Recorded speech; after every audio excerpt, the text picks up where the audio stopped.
शिमला का श्रापित पहाड़।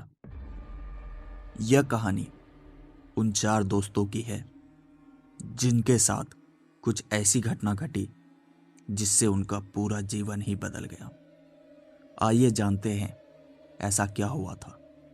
दिल्ली शहर में रहने वाली रिया शर्मा अपने दोस्त रवि, साहिल और विजय के साथ शिमला जाने का प्लान बनाया। वो सब शिमला जाने के लिए बस में बैठ गए। कुछ ही देर में रिया सो गई। अचानक रिया की नींद खुल गई तो उसने देखा कि बस में कोई नहीं था। बस का ड्राइवर भी नहीं था। बस अपने आप ही चल रही थी। उनके सारे दोस्त भी बस में नहीं थे।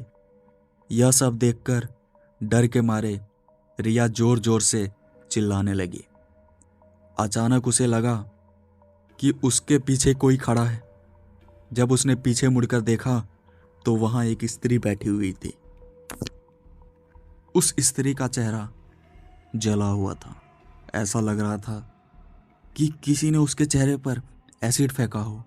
ऐसा भयंकर चेहरा देखकर रिया ने चिल्लाना शुरू कर दिया, बचाओ बचाओ बचाओ। और अचानक रिया की नींद खुल गई। वो एकदम डरी हुई पसीने से पूरी भीग गई थी। पास में बैठे हुए विजय ने पानी की बोतल दी और बोला, शायद तुमने कोई सपना देखा होगा। थोड़ी ही देर में वे शिमला पहुंच गए और एक होटल में रात बिताने के लिए गए। दूसरे दिन सब साथ में मिलकर होटल के पास वाले पहाड़ पे घूमने जाने का तय किए। करीबन आधे घंटे में वो पहाड़ की ऊंचाइयों पर चढ़ गए। वहीं से नीचे देखने पर उन्हें घने पेड़ पौधे काफी सुंदर दिख रहे थे। अचानक साहिल चौंक गया और बोला, नीचे देखो, कोई खड़ा है, लगता है कोई स्त्री है। विजय और रवि भी देखने लगे लेकिन उन्हें कोई नहीं दिख रहा था और बोले, तू पागल है क्या? इस घने जंगल में कोई स्त्री कैसे आ सकती है? तुझे शायद कोई भ्रम हुआ होगा। इसके बाद सब खुली जगह पर चले गए। रात होने वाली थी इसलिए वे सब पहाड़ पर ही रुकने का तय किए। इसलिए उन सब ने वहां पर एक तंबू लगाया और खाने पीने का सामान बाहर निकाला। रिया की बैग तंबू के बाहर थी इसलिए वह लेने के लिए बाहर गई तो वहां उसे किसी की आवाज सुनाई दी। रिया उस आवाज के सामने नजर घुमाती तो उसके सामने कोई 3 आदमी आते हुए दिख रहे थे। उनके हाथ में धारदार हथियार देखकर रिया डर जाती और दौड़कर तंबू के अंदर आ जाती। उसने अपने दोस्तों को यह सब बात बताई लेकिन उसके दोस्त यह सब बात मानने को तैयार ही ना थे। रिया चिल्लाकर बोली, आप सब पागल हो क्या? कोई भी मेरी बातों का भरोसा नहीं कर रहा। चलिए मेरे साथ, मैं आपको बताती हूँ। वे सब बाहर आकर इधर उधर देखने लगते हैं। इतने में ही उन सभी को लगता है कि कोई 3 लोग उनकी ओर बढ़ रहे हैं। यह सब देखकर वो भी डरने लग जाते हैं और अपना सामान समेटने लगते हैं और बड़े से पत्थर के पीछे जाके छुप जाते हैं।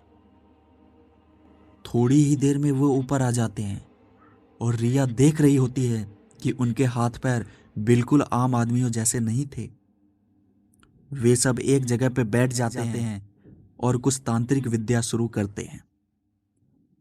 उनमें से एक आदमी अपने हाथ की उंगली काट देता है लेकिन अंधेरे की वजह से उन्हें कुछ भी ठीक से दिखाई नहीं देता है। अचानक उन चारों ने देखा कि एक औरत उन आदमियों के बीच में आकर लेट जाती है। कोई नहीं जानता कि आखिर वो औरत वहां पे आई कैसे।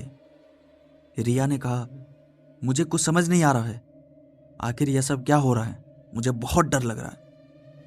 एक के बाद एक वो तीनों उस औरत को छूने लगते हैं।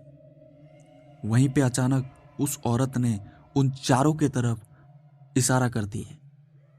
तभी वो तीनों उन चारों के तरफ आते हैं। यह सब देखकर वे चारों बहुत ही डरने लगते हैं। वो सब पहाड़ी के नीचे होटल की तरफ दौड़ने लगते हैं। उनकी आवाज सुनकर वो तीनों भी उनके पीछे पीछे दौड़ने लगते हैं। रिया और साहिल सबसे आगे थे और विजय रवि उनके पीछे दौड़ रहे थे।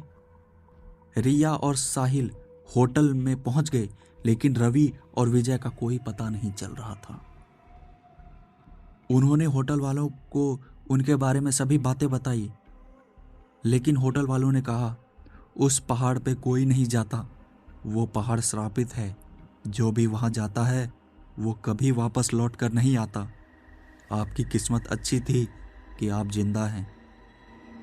तो दोस्तों, अगर आप लोगों को ये कहानी पसंद आई हो तो प्लीज़ इस वीडियो पे कमेंट करके बताना। तो मिलते हैं दूसरे वीडियो में, तब तक के लिए थैंक यू।